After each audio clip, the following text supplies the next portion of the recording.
The proclamation was nailed to the chapel door of Harrowmere, and the wax that sealed it had not yet lost its shine. It was written in the steward's cramped, deliberate hand, and it said what the whole of the estate had already been whispering for a fortnight. By order of his lordship, the wedding of the Duke of Venice would proceed at the turning of the month. There would be no feast in the great hall. There would be no procession through the village. The bride would remain veiled until the vows were spoken, and no member of the household, not footman, not maid, not groom, was to look upon her face, address her, or speak of her beyond the walls of the estate. The penalty was dismissal without a character. Oerleith read it twice, her breath ghosting pale in the cold chapel porch, and understood that the entire notice had been written for her. Not for the other maids, who giggled behind their hands and crossed themselves. Not for the footman, who muttered that a man did not hide a bride he was proud of. It was for her, because she was the only one in the house who had been ordered, quietly, separately, by the steward himself to attend the veiled woman, and to say nothing of what she saw. They called the bride the Cursed Lady of Mourncross. The rumors had arrived at Harrowmere long before the woman did, the way frost arrives before winter. She had been promised to 2 men before the Duke, they said, and both had died within the year. She never showed her face in daylight. She had been kept shut away in her father's crumbling house on the moor since girlhood, and those who had glimpsed her spoke of it in the low, delighted voices people say for horrors, that there was something wrong beneath the veil, some mark or ruin that no husband could be permitted to see until the law had already bound him to it. That the Duke of Venice, drowning in debt and grief and the ruin of his name, had agreed to marry her sight unseen because her father's fortune was the only rope left to a drowning house. She was a bargain struck in the dark, and the veil was the seal on the bargain. Everyone at Harrowmere dreaded her coming and pitied the Duke for it, everyone save Oerleith, who found that she did not dread the veiled woman at all. And that she was beginning to understand was going to be the danger. She did not know the bride. She had never seen her, but she had been chosen to stand nearest the mystery, and she had accepted the post with a stillness that the steward had mistaken for stupidity, and the other servants for fear it was neither. Oerleith had learned long ago that the quietest person in a room is the one permitted to see everything. She smoothed her apron, took the small brass key the steward had given her, and turned back into the house to prepare the West Tower rooms for a woman the whole world had already decided to hate. Behind her, the wind lifted the corner of the proclamation and let it fall, as if the house itself were trying, and failing, to read it aloud. The Cursed Lady of Mourncross arrived at Harrowmere in the last gray hour before dark, in a plain black coach with the curtains drawn, and she came without a single trunk that any of them could see. That was the first strange thing, and the servants made much of it in the kitchens that night. A great lady married for her fortune, and she had arrived with less baggage than a governess. What she had brought instead, carried in by 2 silent men from Mourncross who would not meet anyone's eye and left again before the gates were barred, was a long wooden case, banded in iron and locked, that took both of them to lift, and that was carried directly to the West Tower and set down in the corner of her chamber, where it remained. The veiled woman herself moved through the great front hall like something that did not quite touch the ground.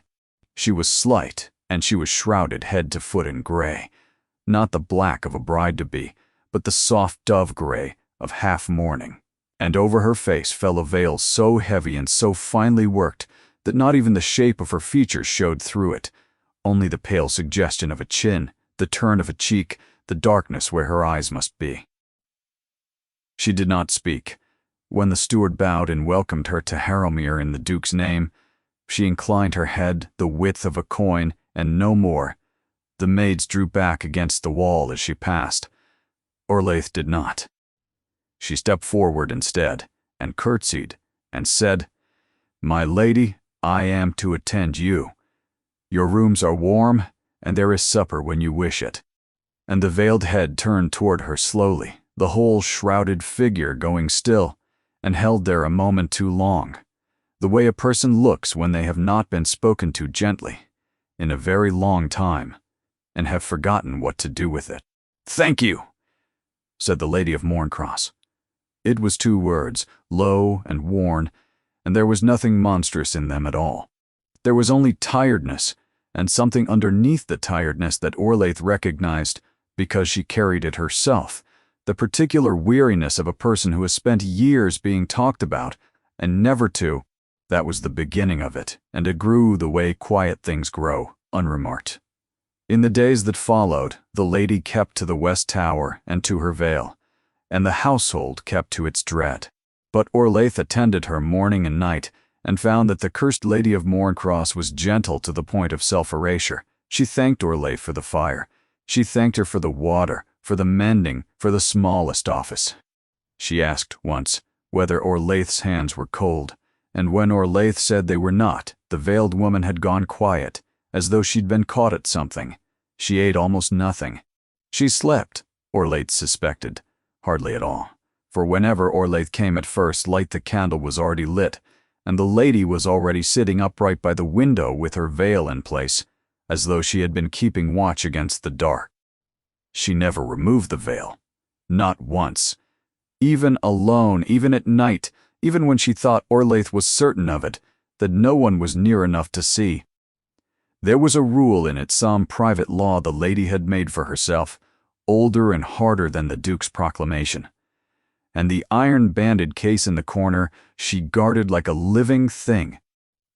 When Orlaith swept near it, the lady's shrouded head would turn to follow her. Not with menace, with fear, as if what lay inside it could undo her. The house saw the attendants, and named it what the house always names, kindness. It does not understand bewitchment, bad blood. The head housekeeper of Harrowmere, a rigid and handsome woman named Sabeth Coyle, took Orlaith aside on the 3rd day, gripping her elbow hard beneath the servant's stare. "You are too easy with her," Sabeth said, her voice a cold, clean blade. "You forget yourself. That woman is nothing you want to be near when the truth of her comes out, and it will come out. Keep your distance. Do your work. Do not befriend it. She has done nothing, Mrs. Coyle," Orlaith said quietly. "She only sits alone and thanks me for the fire." "Then let her thank the fire," Sabeth said, and her grip tightened, "and not you." Her eyes were the flat gray of Riverstone. "I have run this house for 14 years, girl. I know a wrong thing when it walks through my door. See that you remember your place, or you will lose it." Orlaith lowered her head, the picture of obedience, and said nothing at all, which Sabeth Coyle took for surrender, and which was in fact the oldest habit Orlaith possessed. For the truth was that Orlaith had not come to Harrowmere to keep her place. She had come to reclaim a name that had been stolen from her, and she was beginning to suspect, with a slow, cold certainty that frightened her more than any rumor, that the veiled woman in the West Tower had come for very nearly the same reason. Her name was not Orlaith Vane, the plain and friendless housemaid with forged letters and a story of an orphaned girl from the coast. Her name was Isolde Marrow, and she had once had a father and a house and a future that fit her like a good coat, and all 3 had been taken in a single winter by a man wearing the mask of family. Her father, Ambrose Marrow, had been a maker of instruments, not the common sort, but the rare and beautiful sort, astronomical clocks, orreries of brass and silver that turned the heavens in miniature, mechanisms so fine that the great houses of the north sent for him and paid in gold. He had built, in the last years of his life, one masterwork above all others, a device he called simply the almanac, a cabinet of gears that did not merely tell the hour but tracked the tides, the eclipses, the movements of the planets years into the future, and into which, being a secretive and playful man, he had built a second and hidden purpose that he told to no one but his daughter. He had promised the almanac to Isolde. He had promised her everything, the workshop, the patents, the drawings, the good name of Marrow that buyers trusted across 3 counties. And then he had died in his sleep in the space of one quiet night, and by the time Isolde had finished weeping, A cousin she had met, perhaps twice in her life, had arrived at the door with a lawyer and a will she had never seen. His name was Denholm Rask. He was soft-spoken and well-dressed, and he smiled while he did it. The will, he said, was the true and final one. Her father had thought better of leaving so great a fortune to a mere girl. The workshop was his now. The patents were his. The almanac, her father's masterwork, the one thing in all the world she would have crawled over glass to keep, was his, to be sold to the highest bidder. The old family solicitor who might have contested it had conveniently retired to the continent. The witnesses were Rask's own creatures. And Isolde Marrow, who had been a craftsman's cherished daughter on a Tuesday, was by Friday a woman with a valise, a few coins, and a warning to make no trouble if she valued her freedom. She had made no trouble. She had made plans instead, which is a slower and more dangerous thing. It had taken her a year of poverty and patient listening to learn where her father's masterwork had gone, and the answer, when it came, had turned her blood to ice water. Rask had not sold the almanac to a stranger. He had used it. He had married it, in effect, into a bargain of his own. For Denholm Rask, it transpired, was steward to an old and crumbling family on the moor, the family of Mourncross, and it was Rask who had arranged the marriage of the strange shut-away daughter of that house to the debt-drowned Duke of Venesk, and Rask who had brokered the fortune that came with her, and Rask Isolde was almost certain, who had folded her father's stolen almanac into that dowry, as though it had always been his to give. The proof of who she was, the drawings in her father's own hand that named her heir, the hidden second purpose of the almanac that only she and a dead man knew. All of it, if it existed anywhere in the world, existed inside that cabinet of gears. And the cabinet had come to Harrowmere. She had been almost certain of it when she forged her letters and took the post. She had been certain of it the moment two silent men from Mourncross carried a long iron-banded case up to the West Tower and set it in the corner of the veiled woman's room.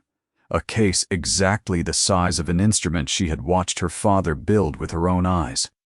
That was why Isolde Marrow, calling herself Orlaith, had not flinched from the cursed Lady of Mourncross when the whole house recoiled.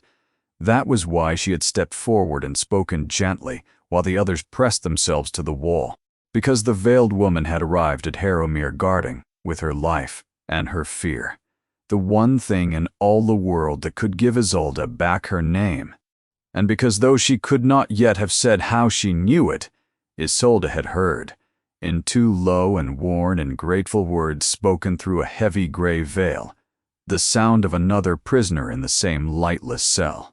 Thank you. Two people, she was beginning to understand, could be locked in the very same dark for reasons neither one of them suspected of the other. She had weeks, by her reckoning, a month at the very most, before the wedding sealed the bargain, and the almanac passed forever out of reach into a duke's locked vaults. Weeks to open a case she was forbidden to touch in the guarded rooms of a woman she was forbidden to know, in a house whose master had decreed that no one look upon the bride at all. She smoothed her apron and lifted the supper tray and began to climb the West Tower stair, and above her, behind a locked door, she heard the small, unmistakable sound of a veiled woman, weeping as quietly as she possibly could, so that no one in all that great cold house would ever have to know.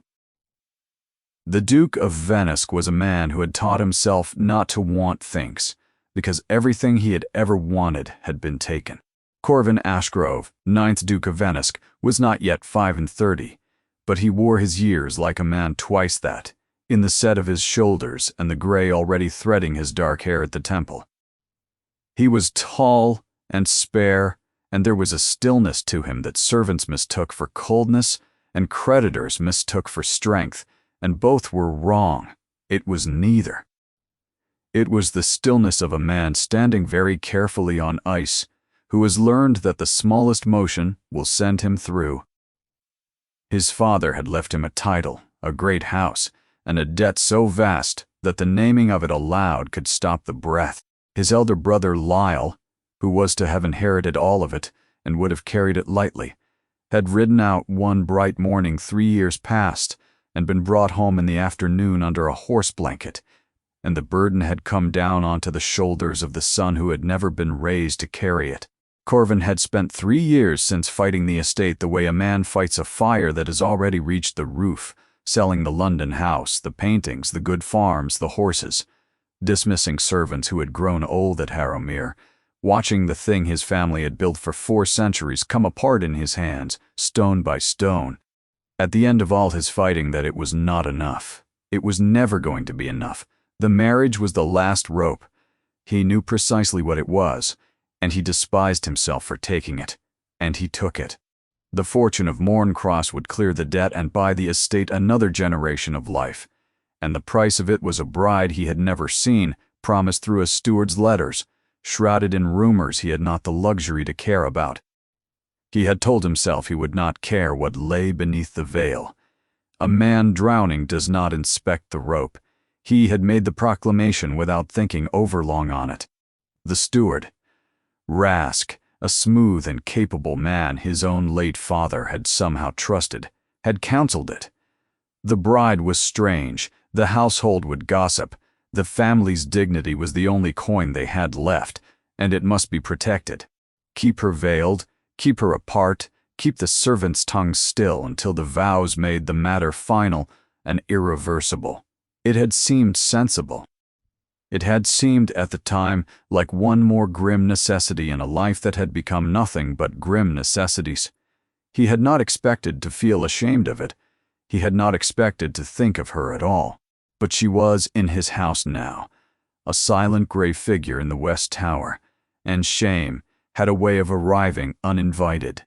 He found himself, in the small hours when the ledgers blurred, standing at a study window looking up at the one lit slot of her window across the dark courtyard, and wondering what manner of person he had agreed to purchase, and whether she too lay awake, and whether she knew what the whole of his household said about her, and whether it hurt her, and being ashamed all over again that he had never once asked himself the question until now. For Isolde, the Duke's proclamation had done something crueler than he could have known. It had sealed the tower. While the household merely dreaded the veiled lady, Isolde had been able to move in the strange free space that dread creates for a thing everyone avoids, is a thing no one watches closely. Well, but the Duke's order made her attendance a matter of scrutiny. Now Sabethith Coyle counted her trips up the stair. Now the other maids marked how long she stayed. Now every hour she spent near the iron-banded case was an hour observed and resented and reported, and the small window she had counted on, the unwatched afternoons, the errands that might carry her alone into the ladies' rooms with time to work at the lock, was closing like a hand. Worse, Spedith had begun the quiet campaign that Isolde recognized from long study of women like her. The cruelest work of the house fell to Orlaith now, the scrubbing of the cold north scullery where the water froze in the pail. The airing of rooms in the ruined wing no guest had entered in 20 years. The mending, by candlelight, of linens that did not need mending, kept late in the servants' hall, so that by the time she climbed at last to her cot, she was too spent to think, let alone to plan. It was a campaign meant to grind her down until she left of her own accord, and Isolde bore it exactly as she had learned to bear everything, with a smooth face and a still hand, and a heart doing cold arithmetic underneath. She did not weep. She had learned that tears were the wage such women worked for, and she would not pay it, but the time was slipping through her fingers, and she felt it. Every day the wedding drew nearer. Every day the case sat locked in the corner of a room. She could scarcely enter, and every day the veiled woman guarded it with a fear that Isolde was beginning to find she could not simply use because the woman behind the veil had begun, against all sense and all safety, to feel like the only friend Isolde had in the world. She saw the Duke only as the household saw him, a tall dark figure at the end of a corridor, a low voice behind a study door, a pair of polished boots on the stair. He had never looked at her. To Corvin Ashgrove, she was one gray servant among the few gray servants left in a dying house, and that was precisely how she required it to be. Neither of them yet knew that the same man had ruined them both. It was the crying that undid the careful distance between them. In the end, not Isolde's, but the lady's. Isolde had gone up late, past the hour she was meant to, because Sabbath had kept her at the mending until her eyes ached, and she had climbed the West Tower stair with a stub of candle expecting the lady to be long asleep. Instead, she found the door ajar upon darkness, and within the darkness, a sound so raw and so carefully muffled that it stopped her on the threshold with her hand against the frame.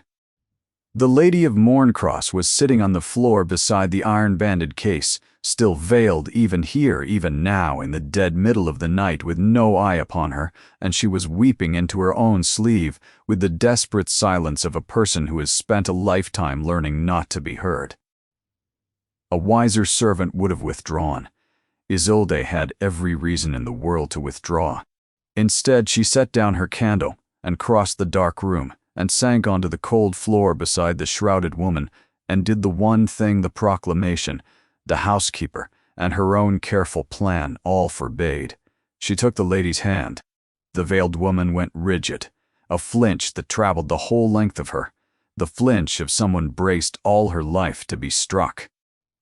And then, slowly, when the blow did not come, when there was only Isolde's cold, rough maid's hand holding hers in the dark and asking nothing, the rigidity broke, and the Lady of Mourncross wept in earnest and let herself be held by a housemaid she had known for 11 days, as though she were the last warm thing in a frozen country. They did not speak for a long time. When at last the lady's breathing steadied, she said from behind the veil in that low, worn voice, "You should not be kind to me.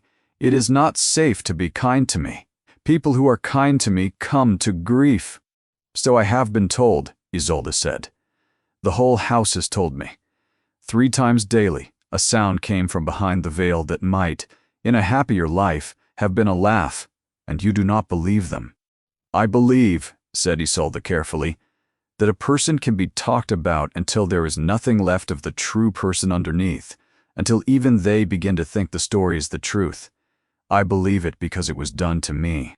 She had not meant to say so much. The dark and the crying had loosened something in her. "I do not know what you are, my lady, but I do not think you are what they say." The veiled head turned toward her. "What do they say?" And Isolde, who had learned every art of the careful lie, found she could not tell one here. "That 2 men died who were promised to you. That you are marked beneath the veil, that the Duke has bought a curse to pay his debts." The lady was silent a long moment. Then she said, so quietly Isolde had to lean toward the veil to hear it, "One of those things is nearly true, not the one you would guess." And she would say no more. But she did not let go of Isolde's hand, and they sat together on the cold floor until the candle guttered, 2 women guarding a locked box in the dark, neither one yet knowing that the box belonged, by every right of blood and love and a dead man's promise, to the one who had been forbidden to touch it. Corvin learned of it, as the master of a house learns everything, through Sabbath Coil. The housekeeper came to his study the next morning with her hands folded and her face composed into its mask of regretful duty, and reported that the maid Orleif had been discovered in the lady's chamber in the small hours of the night, in a posture of unseemly familiarity, in direct defiance of his lordship's own proclamation. The girl was insolent, Sabbath said. She overstepped. She had bewitched the household with her quiet, and she was not to be trusted near the bride, and with his lordship's leave she would be dismissed before the week was out. Corvin listened, and did not answer at once, and was surprised to find in himself a reluctance he could not account for. "How was she discovered?" he asked. Sabbath's composure did not flicker. "I keep a careful house, my lord." "You were watching the tower, at 2. In the morning, I watch what needs watching." It was a small thing, and he could not have said why it snagged on him, except that he had spent 3 years among creditors and lawyers and men who wished to relieve him of things, and he had developed a nose for the particular smell of a person who wants something and has dressed the wanting up as duty. He said mildly that he would consider the matter, and dismissed her, and then he did a thing he had not done in months. He went to see for himself. He did not go to the tower. He went, instead, to the long gallery that overlooked the kitchen court at the hour the maids drew water, and he stood back from the window where he would not be seen, and he watched the girl they wanted him to dismiss. He did not know what he expected. A sly thing, a schemer, a servant grown above herself. What he saw was a slight gray figure hauling water in the raw cold, with her sleeves soaked to the elbow, working with a still economy that wasted no motion and asked for no notice, her face composed into a calm so complete that it was, he realized slowly, a kind of armor, the exact armor he saw every morning in his own shaving glass. He watched Sabeth Coyle cross the court and speak to her sharply over nothing, and he watched the girl bow her head and take it without a flicker, and he watched the housekeeper walk away satisfied, and something in the small, unbroken dignity of the bowed head struck him under the ribs like a blow he had not braced for. He knew that particular stillness. He had built it in himself, plank by plank, over 3 years of loss. It was not the stillness of a stupid woman or an insolent one. It was the stillness of a person enduring something, and holding, and refusing to let the watching world see the cost. He turned from the window troubled, and went back to his ledgers, and could not read them. Why, he wondered, had he never once looked at the people in his own house? He had sold the paintings and the horses, and never once looked at the human beings dwindling in his cold corridors, and it occurred to him, with the slow horror of a man discovering a debt he did not know he owed, that a house may be bankrupt in more ways than gold. He did not send the girl away. He told Sabeth Coyle the matter would keep, and he did not miss the flat displeasure that crossed her handsome face at being refused, nor the way it lingered a moment too long before she smoothed it over. It was the first crack in a wall he had trusted without ever examining, and once a crack is seen, it cannot be unseen. The Dowager Duchess arrived at Harrowmere unannounced, as she did everything, and she brought the weather in with her. Corvin's mother, Lady Ravenna Ashgrove, had removed herself to the dower house at the far edge of the estate after her husband's death and her elder son's, and she came back to the great house rarely and only when it suited her, which is to say when she judged that her surviving son was making a mistake large enough to be worth the journey. She was old and small and upright as a blade, and she had eyes the exact dark gray of her son's that missed precisely nothing. She had opinions on the marriage. She had made them known by letter. She had come. Corvin understood the moment he saw her step down from the carriage to make them known again in person and at closer range. It was Isolde who was sent to carry tea to the Dowager's rooms that first evening, and it was in the Dowager's rooms that the second thread of Isolde's undoing was quietly spun. She entered with the tray, and her eyes down, set it upon the table and made to withdraw. But the old woman's voice stopped her at the door. "You, girl, come here and let me look at you." Isolde turned, and curtsied, and came, and stood with her hands folded, while the Dowager Duchess studied her with a frankness that stripped the air. The old woman's gaze went to her face, and lingered, and then, unsettlingly, dropped to her hands, folded at her waist, red and chapped from lye and cold water, and lingered there longer still. "You are the one they are all so exercised about," the Dowager said. "The maid who is too gentle with the veiled bride. The one my son's housekeeper wishes to turn out into the snow." "I only attend the lady, your grace," Isolde said. "As I was bidden." The old woman's eyes came back up to her face. "Where were you taught to speak?" The question landed like a hand closing on Isolde's wrist. It was so quiet and so exactly aimed that for a heartbeat she could not answer at all. "I do not take your meaning, your grace. I think you do." The Dowager set down her cup. "You speak as the servants here do not speak. You hold your vowels like a person taught to, and you have the hands of a scullery maid and the neck of a woman raised to keep her chin up at table. I have lived 70 years, child, and looked at a great many people, and it is my one remaining amusement to see what they are underneath what they are dressed as. So I will ask you plainly, and only once, Who taught you?" Isolde stood in the small, warm room with 2 years of hiding, balanced on the point of a single answer, and chose her words as she would have chosen her steps across a rotten floor. "My father set great store by learning, your grace." Above his station, perhaps. He is dead now. It was true, and it was nothing, and the Dowager Duchess smiled the thin, knowing smile that said she had heard the shape of the truth in it and would not press. Yet, "A great store by learning," she repeated softly. "Yes, it shows. It always shows, no matter what they dress you in." She picked up her cup again. "You may go, child, but hear an old woman first, for I will say it once, and then deny I ever did. This house is being run by fear and by a housekeeper who serves a steward, and both of them serve themselves. My son has forgotten how to look at anything but his ledgers. And that veiled girl up in the tower is no more cursed than I am. She is frightened, which is a very different thing, and the two are forever mistaken for each other by people too lazy to tell them apart." She fixed Isolde with her dark gray gaze. "You are not too lazy. I can see that much, so keep your eyes open in this house. And when the time comes that you must choose between what is safe and what is right, I think you already know which you will choose, and I think it will cost you dearly, and I think you will do it anyway. Now go, before I grow sentimental and embarrass us both." Isolde curtsied, her heart slamming, and withdrew, and behind her, when the door had shut, she heard the Dowager's voice lift, dry and carrying, and the low answering rumble of the Duke, who had come to his mother's rooms and been waiting in the inner chamber through the whole of it. "You mean to marry a girl you have never seen," the Dowager said, "to pay debts your father made, on the advice of a steward you have never once thought to question. Have I the shape of it?" "You have the shape of a thing you do not understand, madam. I understand that your brother would have looked her in the face before he bought her."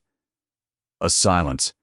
Then more gently, "I am not asking you to break the match, Corvin. Heaven knows we have no choice about the money. I am asking you why you have built a wall of silence around this girl and forbidden your own household to look at her. What is it you are so afraid they will see? Or is it that you are afraid to look yourself, because if you looked, you might have to feel something, and you have decided you can no longer afford to feel?" Another silence, longer. "Grief is not economy, my son. You cannot balance it by refusing to spend. It comes due whether you pay it or no. Look at the girl you are marrying. Lift the veil, if only in your own heart. You may find there is a person under it, and I think a person is precisely what you are most afraid of, because a person can be wronged, and you already suspect that she has." Corvin made no answer that Isolde could hear. But that night, for the first time since the coach had come through his gates, the Duke of Venice climbed the West Tower stair himself and stood a long while outside the door of the woman he had purchased and never seen, listening to the silence within, and did not go in because he found, to his own dismay, that he no longer knew what he would say to her if he did. Isolde chose the night of the harvest audit because it was the one night she knew where every soul in the house would be.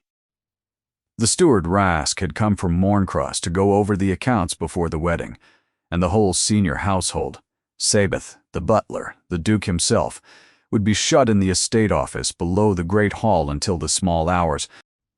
The Lady of Morncross had been given a sleeping draught by the apothecary for her nerves, the wedding being close. Isolde had watched her take it and had seen, at last, the veiled head nod against the chair. It would not come again. An alignment like this, the tower would be empty of watchers. The case would be, for a few stolen hours, hers. She waited until the house had gone dark, and the only sound was the wind working at the old casements, and then she rose from her cot fully dressed, took her candle unlit in her hand, and went up the West Tower stair in her stocking feet, one silent step at a time. The lady's chamber door was unlocked. Isolde eased it open on the sleeping figure, still upright in the chair by the cold window, still veiled even in the drugged dark, her breathing slow and deep at last, and slipped past her to the corner where the iron-banded case stood, waiting like a held breath. She knelt. She struck her light. And in the small, trembling circle of the candle she looked, for the first time, at the thing she had crossed 2 years of ruin to reach. She knew it at once. She would have known it blind by the grain of the wood and the pattern of the iron banding, and the particular brass escutcheon her father had used on all his finest work. A sun with rays that were also gears. Her hands began to shake so badly she had to set the candle down. This was her father's case. This was the almanac. She was kneeling on a cold tower floor at midnight, beside the last thing Ambrose Marrow had made with his own hands, and the grief of it rose up in her so suddenly and so completely that she had to press her sleeve to her mouth to keep from making a sound. The lock was her father's own design, and that was both her salvation and her torment, for she had watched him build such locks, and knew the trick of them, and knew also that they did not yield to force, but only to patience and to the thin steel picks she had carried sewn into her ham for a year against this hour. She drew them out. She bent to the work. The wind covered the small scrapings. Her breath fogged in the cold. The sleeping woman behind her did not stir. 1 tumbler. A second. Her father's ghost seemed to stand at her shoulder, guiding her fingers. A third. The candle flame bent sideways in a draft that had not been there before. A door had opened somewhere below, and cold air was climbing the stair. Isolde froze with the pick still in the lock, every muscle turned to stone, and listened past the slamming of her own heart. Footsteps. Slow. Deliberate. Ascending. Not the quick, heavy tread of a servant. Not Sabeth's hard heels, but something measured and unhurried and certain. The audit was not finished. It could not be finished.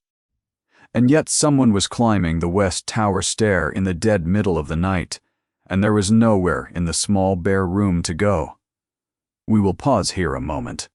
If these stories mean something to you, the surest way not to miss the next one is to subscribe. It costs you nothing, and it keeps them coming. She pinched the candle dark and pressed herself into the black angle behind the case, drawing her knees up small, her father's pick still clutched in her fist, and she prayed to a God she had stopped trusting 2 years ago to make her into a shadow. The footsteps reached the landing. The door, which she had left ajar because she had not dared risk the sound of the latch, swung slowly inward. A lamp came into the room, held low, and behind it the tall, spare figure of the Duke of Venice. He had not come to catch a thief. Isolde understood that even in her terror, from the way he moved, he had come the way his mother had bidden him, to stand at last in the room of the woman he was to marry and try to make himself look at her. He had not expected the door open, had not expected the disturbed air, had not expected anything but a sleeping stranger and his own reluctant conscience. He stopped just inside the threshold. He raised the lamp. Its light slid across the sleeping, veiled figure in the chair, and then across the floor, and then across the iron-banded case in the corner, and across the picks glinting in the lock, and the crouched shape behind it that had run entirely out of dark to hide in. For a long moment no one moved at all. The wind worked at the casement. The sleeping woman breathed. "Come out," the Duke said, very low. Not a shout. A man does not shout in a room where someone sleeps, but there was in it the whole weight of a house and a name and 4 centuries of the right to command, and Isolde, who had been commanded by better men and worse, found her legs obeying before her mind had decided anything. She rose from behind the case into the lamplight, the pick still in her hand, and stood before the master of Harrowmere, caught past any possibility of a lie, and did the only thing left to a person with nothing. She lifted her chin and met his eyes and said nothing at all. His gaze went to the picks, to the case, to her face. She watched him assemble it, the maid too gentle with the bride, discovered at midnight breaking into a locked box in the bride's own chamber, and watched the assembling turn his features to cold stone. Why, you will tell me. he said, what you are doing in this room. And you will tell me what is in that box that is worth your life, because that is what you are holding in your hands. Thieves in my house go to the magistrate, and the magistrate in this county hangs them. So, consider your answer." Isolde considered it. Behind her, the Lady of Morncross slept on, drugged and unknowing. Below them, the house lay dark. The truth was impossible, and a lie was useless, and she was so tired, suddenly, so unspeakably tired of 2 years of being no one, that when she opened her mouth, what came out was not a plan at all, but something perilously close to the truth. "It is not yours," she said. Her voice did not shake, which surprised them both. "That box. It does not belong to the Lady of Morncross, and it does not belong to your steward. And when you marry it into your house to pay your debts, you will be marrying stolen goods, your grace, whether you know it or not. I came for what is inside it, because it is the only thing left in the world that is mine." The Duke of Venice did not send for the magistrate. He stood a long moment in the lamplight with the strange words settling over him, and then he did a thing that told Isolde more about the man than 3 weeks of watching had. He glanced at the sleeping woman in the chair, crossed the room, and drew a blanket up over her shoulders with a gentleness that was almost unconscious, so that whatever was said next would not wake and frighten her. Then he lifted the lamp and jerked his head toward the door. "Not here," he said. "Downstairs. Now, quietly." He took her not to the office where the audit had been, but to the cold, dark library, and he lit a branch of candles with his own hand, and he set the lamp down and turned to face her across a table that had not been dusted in a year, and Isolde saw him fully for the first time in the light, the gray at his temple, the deep lines that grief and arithmetic had cut on either side of his mouth, the dark gray eyes that were his mother's exactly. He was not looking at her as a master looks at a caught servant. He was looking at her as a man looks at a puzzle that has just proved his whole understanding of a thing to be wrong. "Stolen goods," he repeated. "Explain." And Isolde, past the point of retreat, told him. Not all of it. Not her name, not yet. Some last cold instinct of self-preservation held that back. But the shape of it, that the case in the tower held an instrument, a clockwork almanac made by a master craftsman in the north, that the man who made it had died and left it to his only child. That a relative had produced a false will and stripped the child of everything, the workshop, the patents, the good name, the masterwork, and driven her out with a warning and a valise. That the same relative had since become steward to a crumbling family on the moor, and had folded the stolen masterwork into a marriage bargain, as though it were his to give. She watched the Duke's face as she said the word steward, and she watched him go very still. "The steward of Morncross," he said slowly, "is the man who arranged my marriage. The man who sits in my office, at this hour going over my accounts, Denholm Rask." "Yes," said Isolde, "you are telling me that Rask is a thief. I am telling you that Rask built his whole respectable life on one, your grace, and that the proof of it is locked in a box in your West Tower, in the dowry you are about to make lawful and irreversible by marrying it." The Duke was silent for a long time. She could see him wanting not to believe her. It would be so much easier not to believe her, to call the magistrate and hang a mad servant girl and go through with the marriage that was the only rope left to his drowning house. But she was learning, a man who had been lied to by his own accounts for 3 years and had developed a horror of the comfortable falsehood. And there was the matter of the lock. He crossed to a shelf, took down a small volume, and held it out to her, open under the candles. "You picked a craftsman's lock in the dark with your own tools," he said. "A common thief could not do that. A craftsman's daughter could. This is a treatise on horology, clockwork.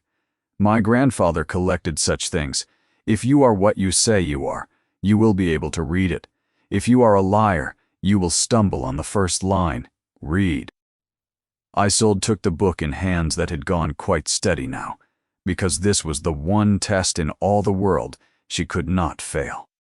It was a technical text, dense, with the vocabulary of gears and escapements and the mathematics of time, the exact language her father had spoken at his workbench since before she could walk. She read. She read it aloud in the cold library, easily, fluently, the way another woman might read a psalm she had known from the cradle, and when she came to a passage that was simply wrong, an old error in the reckoning of a leap mechanism that her father used to laugh at, she stopped and said so, and explained why and how it should be corrected. And only realized when she looked up that she had been speaking for several minutes in the unguarded voice of an educated woman, and that the Duke of Venice was staring at her as though the floor had opened. "Who are you?" he said.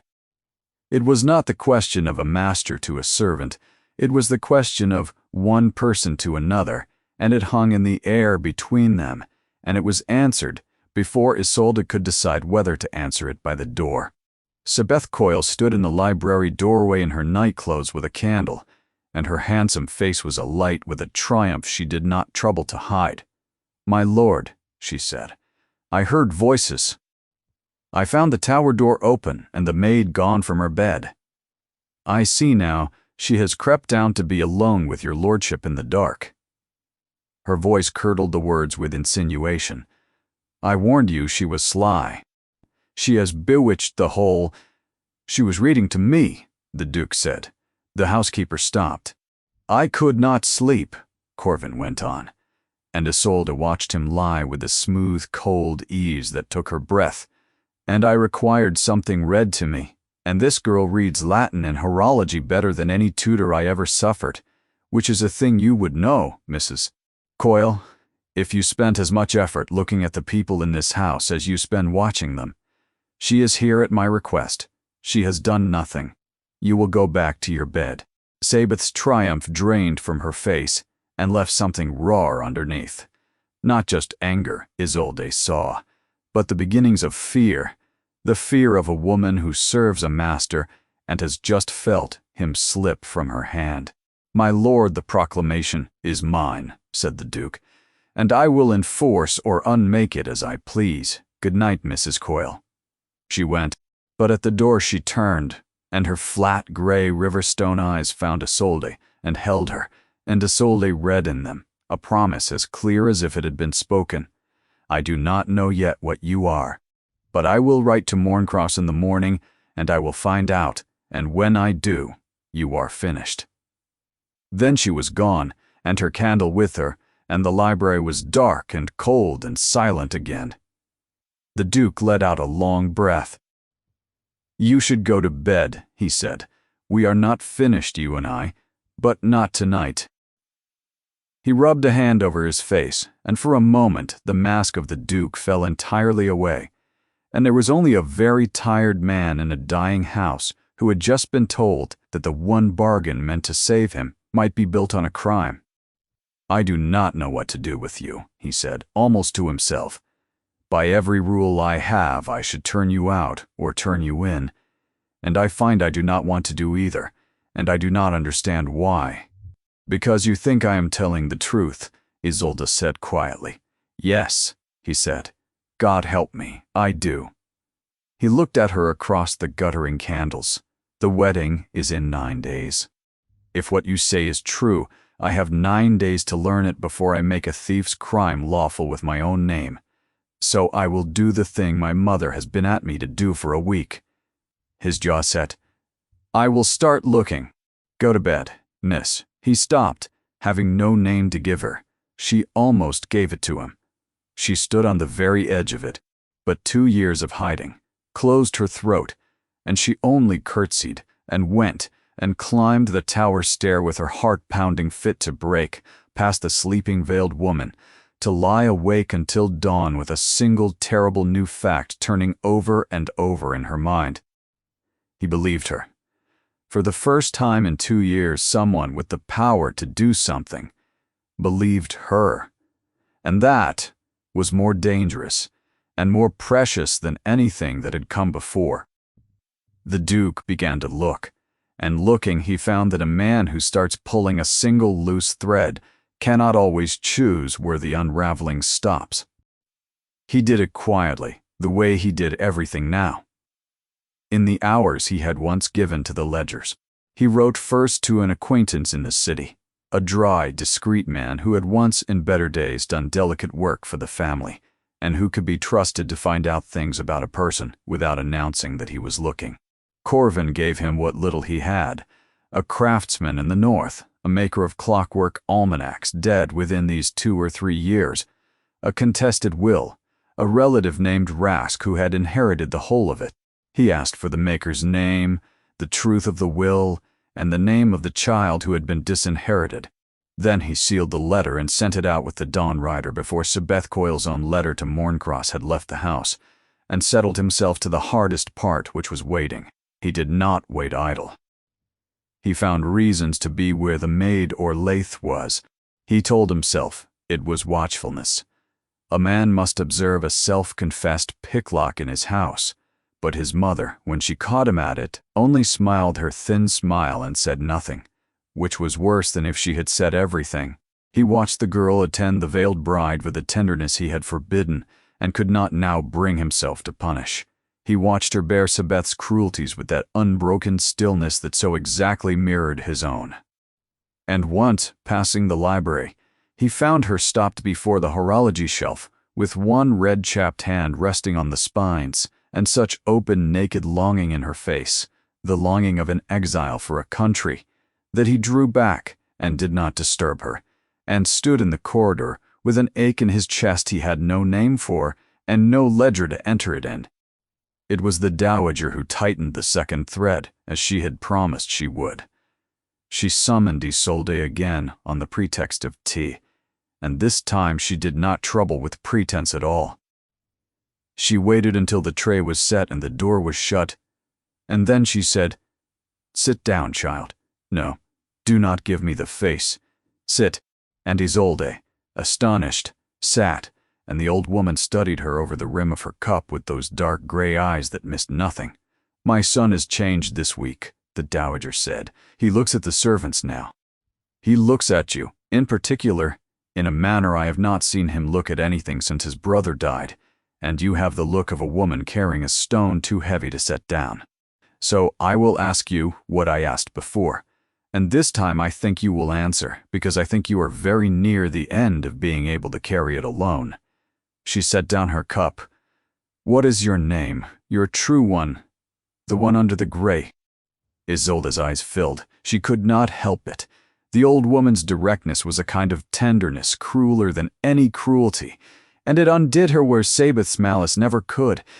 "I cannot say it, your grace," she whispered. "Not yet. If I say it too soon, I lose everything, and there is someone else it would harm." The veiled girl. Isolde said nothing, which was answer enough. The dowager was quiet a moment. "You are protecting her," she said slowly. "The bride, the whole house calls a curse, whom you have known 3 weeks. You are guarding her secret with your own child." She leaned forward and took Isolde's chapped hand in her dry old one, and turned it over, and looked at the ruin of it. "I have watched people my whole life, and I will tell you the rarest thing I have ever seen, rarer than gold, rarer than honesty. A person who, having been wronged past bearing, does not become cruel with it, but becomes kinder. That is what you are. I do not know your name, but I know your character, which is the truer thing, and I know that whatever you have come here to do, you are owed the doing of it." She released the hand. "When the hour comes that you must speak, speak, and know that there are those in this house who will stand behind you, my son, though he does not yet know his own heart. And, she added dryly, the good Lord willing that poor frightened child in the tower, if anyone ever thinks to ask her what she wants instead of deciding it for her." The letter from the city came 2 mornings later. Corvin took it into the library and broke the seal with hands that were not quite steady, and read, and went cold. His man had been thorough. Maker of clockwork almanacs was one Ambrose Marrow, of some renown in the northern counties, dead near 2 years of a quiet death in the night. There had been a will, A true will, witnessed and known to his solicitor, leaving the whole of his estate to his only child, a daughter, Isolde. Within a month of the death, a second will had appeared, leaving all to a cousin, one Denholm Rask. The old solicitor had retired abroad with unexplained suddenness. The daughter had contested nothing because the daughter had simply vanished. She was said to be dark and slight and quiet and uncommonly learned for a woman. Her father having schooled her in his own craft, she had not been seen in 2 years. Isolde Marrow. Corvin sat with the letter in his hand and felt the pieces come down into their places, one after another, with the soft final clicks of a lock yielding. The maid who picked a craftsman's lock in the dark, who read horology like a psalm, who wept at nothing and endured everything, and looked at a shelf of clockwork books like a woman looking at a lost home, who had knelt at midnight beside a stolen almanac and said, "It is the only thing left in the world that is mine." She was under his roof. She had walked into the house of the man buying her father's stolen masterwork, and put herself under the daily authority of that man's own creature, and endured Sabbath Coil's slow cruelty for weeks, alone, for the sake of a box she was forbidden to touch. The courage of it stopped his breath, and beneath the courage, colder, was the thing his mother had named. She was owed.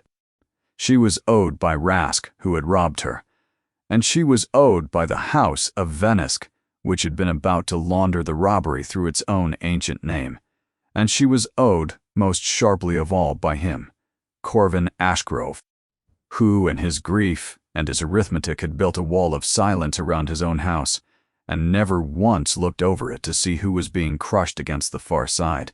Persit. A cold, clean rage settled into him, steadier than any feeling he had had in 3 years. Not against her, on her behalf.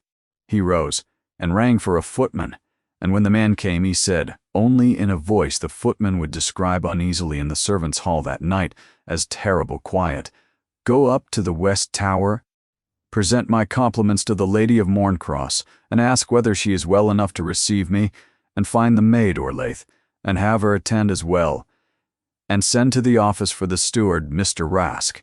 He paused. All 3. In the library, within the hour. But the buried truth had one chamber left in it that even the Duke had not guessed, and it was the veiled woman who opened it.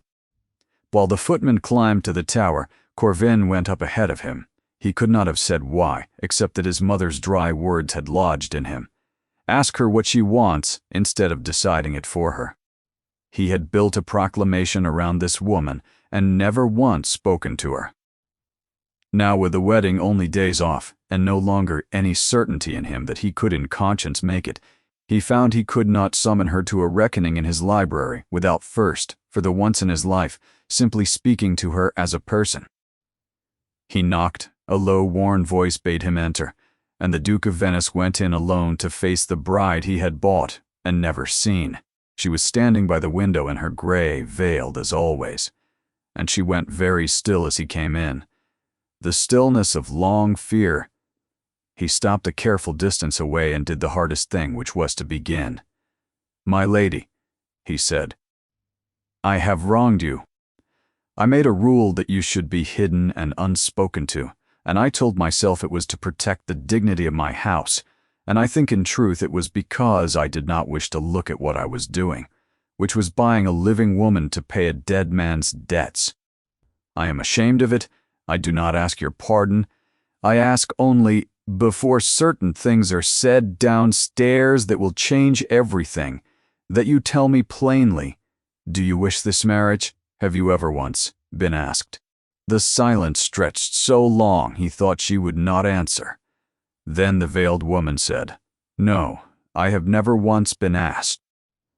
And then in a rush, as though a wall had given way, "And I do not wish it, Your Grace, though not for the reason the whole world supposes. I am not cursed. There is no ruin beneath this veil. There is only," her gloved hands rose and trembled, and after a moment that seemed to cost her the whole of her strength, she lifted the heavy gray veil back from her face. "Lift the veil," she had said to herself 1,000 times in the dark, rehearsing a courage she never had. Now the Duke whispered it, "Lift the veil," hardly knowing. He spoke, and she did, and what he saw made him forget in a single instant every rumor he had ever been told about his bride. There was no mark, there was no monster. There was a young woman, plain and tired and frightened, with a wide brand of old scarring across one cheek and jaw. A burn, long-healed, the kind a child gets from a fall against a fire grate, and eyes that flinched, waiting for him to recoil. That was all.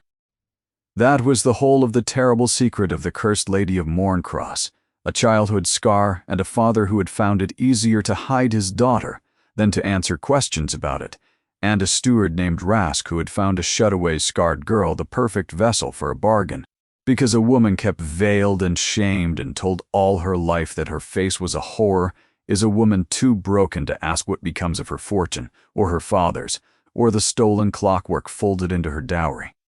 "They said 2 men died," she whispered, waiting for his disgust. "They did. An old man my father promised me to when I was 15, of his heart before we ever wed, and another, later, of a fever. It had nothing to do with me. But it made a story, and the story was useful to the men who used me, so they let it grow." Her scarred chin lifted, the first defiance he had seen in her. "I am not a curse, Your Grace. I am a plain woman, with a mark on her face, and no more fortune of my own than you have, for the money everyone marries me for was never truly mine either. It was gathered in my name by my father Stuart, and I do not know from where, and I have long stopped believing it was honestly got." "Rask," thought Corvin, and the last chamber of the lock fell open, and he understood the whole architecture of it at last.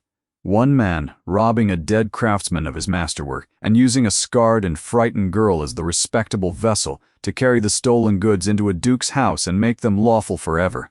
2 women ruined by the same hand, guarding the same box in the same tower, each in the dark about the other. "My lady," said the Duke of Venice very gently, "I think there is someone you must meet and something you must both hear. And I think, when you have heard it, you may find you are not so friendless as you have been made to believe." He offered her his arm. The first time, she would say long after, that any man had offered her his arm as though she were a person and not a bargain. And after a long, trembling moment, the cursed Lady of Mourncross, unveiled, laid her gloved hand upon it, and let him lead her down to the library where the reckoning waited. They were all assembled when the Duke came in with the unveiled lady on his arm. Isolde by the cold hearth, white-faced, not knowing why she had been summoned. Sebeth coiled by the window with her hands folded and triumph in her flat, pale eyes, and Denholm Rask, soft-spoken and well-dressed, standing at ease by the great table as though the room belonged to him. Isolde saw the unveiled face of the bride and did not understand it. Then she saw Rask and understood everything, and the blood left her head so fast she had to catch the mantle. 2 years! She had crossed 2 years of ruin, and here he stood in the flesh, the man who had smiled while he took her father's life's work, and he looked straight at her gray servant's gown and gray servant's face, and did not know her at all. She had made herself no one so thoroughly that her own destroyer's eyes passed over her like water. The Duke settled the Lady of Mourncross in a chair with a care that made Rask's eyebrows lift, and then he took his place at the head of the table and did not sit, and the temperature of the room dropped. "Mr. Rask," he said, "you have been my steward's chosen man, and my father trusted the office you hold, and so I trusted you. And I have learned this week that I was a fool too. So I will ask you a question, and I advise you to weigh your answer, for I already know its shape." He laid the city letter on the table. "The fortune you have brokered into my house with this marriage, where did it come from?" Rask's smile did not waver. "From the estate of Mourncross, my lord. As the settlements attest, my late master's holdings, husbanded these several years by my own. There is a box in the West Tower," the Duke said, "iron banded." It arrived with the bride. What is in it? For the first time the smile flickered. Family papers, my lord. Heirlooms. Nothing of— It is a clockwork almanac, said Isolde. Every head in the room turned. She stepped away from the hearth, and she was not a servant now. She had straightened out of the maid's stoop she had worn for 3 months, and her voice, when it came, was the clear, educated voice of the library, and it carried. It is an astronomical almanac made by Ambrose Marrow of the northern counties, and I know it is Mr.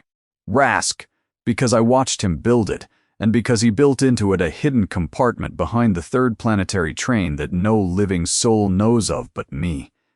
And the drawings that prove his hand, and the true will that names his heir, are inside it. Shall I tell his lordship whose hand should open that box, or will you? Rask had gone the color of ash. I do not know this woman, he said, but his voice had cracked down the middle. You knew her father, said the Duke, watching him. You produced a second will within a month of his death. His solicitor fled abroad. His daughter vanished. He turned and looked at Isolde, and for the first time in that room he spoke her true name, the one she had not been able to say herself in 2 years, and to hear it in another's mouth was like a bone long broken being set straight at last. You are Isolde Marrow, he said quietly, Ambrose Marrow's daughter. Are you not, Isolde Marrow? To hear her own name at last, aloud, in the very house that had been built to bury it, worked something loose in her that had been clamped fast for 2 years, and all the grief she had refused to spend came due at once. She could not speak. She could only nod, and the tears she had refused, Sabeth Coyle, and refused the whole cruel house, came now freely, because they were not tears of defeat. Across the room, the unveiled Lady of Morncross made a small sound and rose from her chair and crossed to her, this stranger, this fellow prisoner, and took both her hands, the 2 women who had guarded the same box in the same dark meeting, at last in the light, and Ross took a step toward the door. He did not reach it. The footmen are in the hall, the Duke said without turning, and the magistrate has been sent for, and you will find, Mr. Sapta, Rask, that the county which hangs common thieves takes an even dimmer view of the man who robs the dead and traffics a frightened girl to launder the goods. Sit down. Rask sat down. It was Sabeth Coyle who broke, Sabeth who had watched her brother's whole edifice come apart in the space of 5 minutes. For she was Rask's sister, widowed, and long since Coyle as it emerged in the reckoning that followed, and when he had contrived the marriage he had had, already installed at Harrowmere these 14 years and trusted with every key in it, a sister to enforce the veil, to guard the box, and to drive out any servant who strayed too near the truth. She did not weep from remorse.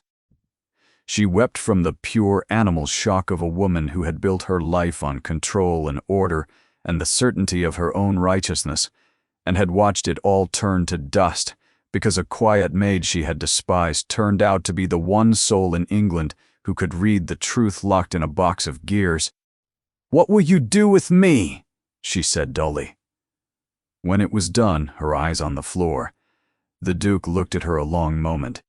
He looked at Isolde, at the tears of relief on her face, and the way she still held the unveiled lady's hands, and he saw in her no appetite for vengeance at all, only an exhausted and enormous relief, and he understood that vengeance was not what justice required here, nor what the wronged woman even wanted.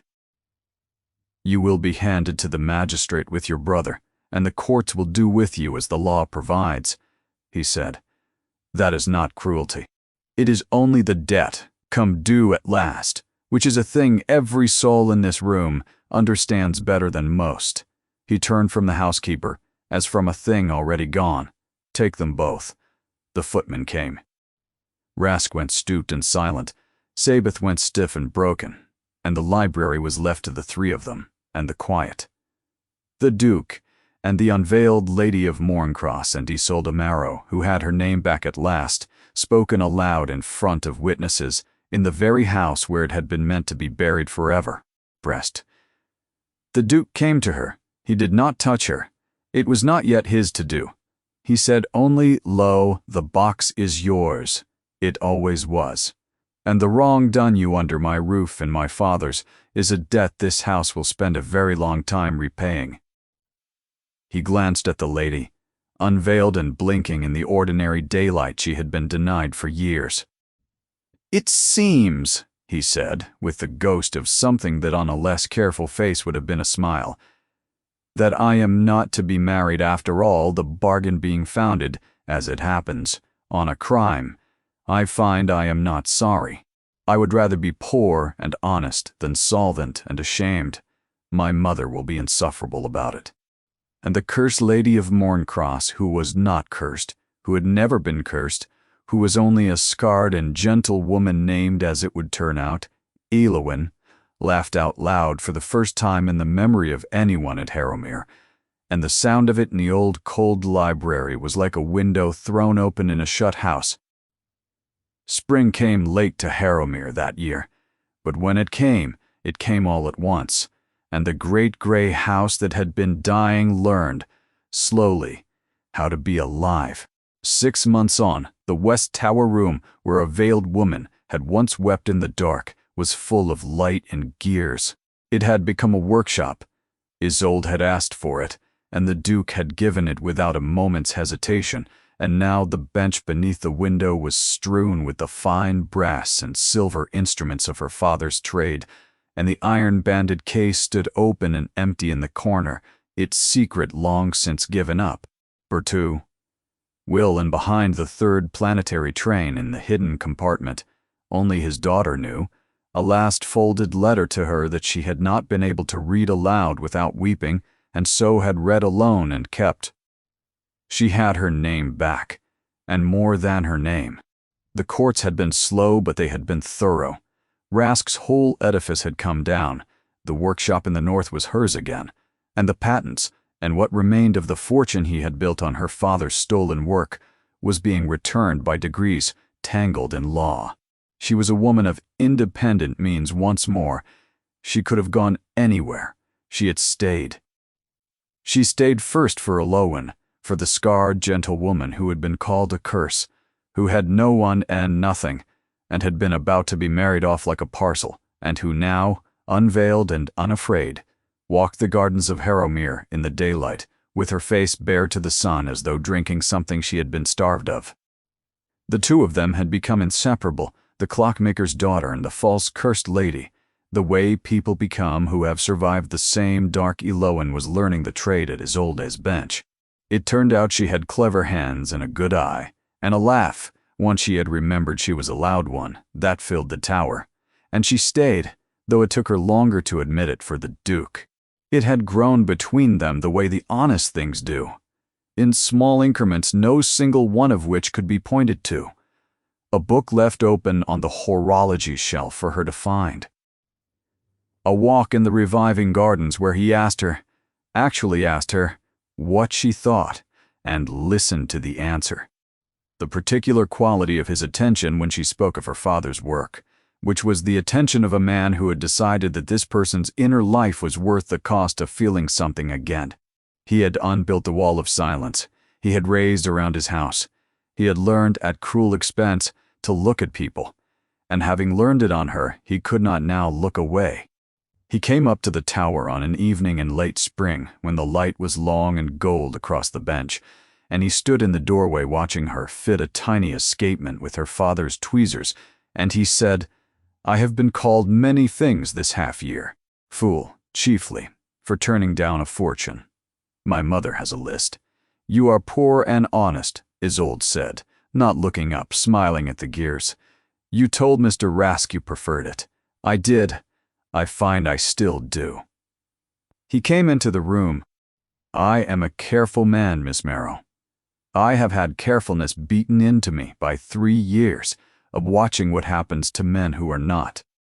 I do not say things until I am certain of them, and I have been certain of this one for some time, and said nothing, which my mother informs me is cowardice, dressed as prudence." He stopped by the bench. She had set down the tweezers now. Her heart was going hard. "I have grown used to your voice in this house," he said low.